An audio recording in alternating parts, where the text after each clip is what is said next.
અમદાવાદના SG highway પર ટ્રાફિકની ગીચતા ઘટાડવા માટે તંત્ર દ્વારા મહત્વનો નિર્ણય લેવામાં આવ્યો છે। સોલા બ્રિજ નીચે પેલેડિયમ મોલ સામેનો જે કટ અગાઉ પોલીસ અને કોર્પોરેશન દ્વારા સંયુક્ત રીતે બંધ કરવામાં આવ્યો હતો, તેને લઈને હવે ટ્રાફિક વ્યવસ્થામાં કાયમી ફેરફાર કરાયા છે। ડીજીપી અને અમદાવાદ મ્યુનિસિપલ કમિશનરે પેલેડિયમ મોલ 4 રસ્તા અને કારગિલ 4 રસ્તાની સ્થળ મુલાકાત લીધી હતી। હવે ટ્રાફિકને યોગ્ય રીતે ડાયવર્ટ કરવા માટે બ્રિજની બંને તરફ 100 મીટર આગળ નવા યુટર્ન કટ આપવામાં આવ્યા છે। પેલેડિયમ મોલની સામે પણ 100 મીટર દૂર યુટર્ન કટની વ્યવસ્થા કરવામાં આવી છે, જેથી વાહન ચાલકોને ટ્રાફિકમાં ફસાયા વિના અવરજવર કરવામાં સરળતા રહે।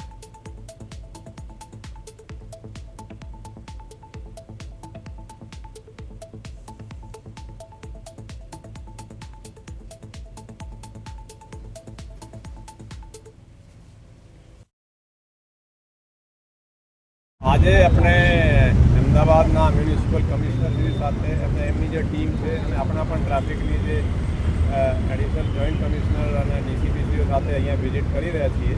જે આપણે ચેન્જીસ કર્યા છે એ જોઈને આનંદ થાય છે કે આ ખરેખર એનાથી ટ્રાફિકના જે પ્રોબ્લેમ હતી, જે જામની પ્રોબ્લેમ હતી, એ ખાસી ઓછી થઈ છે।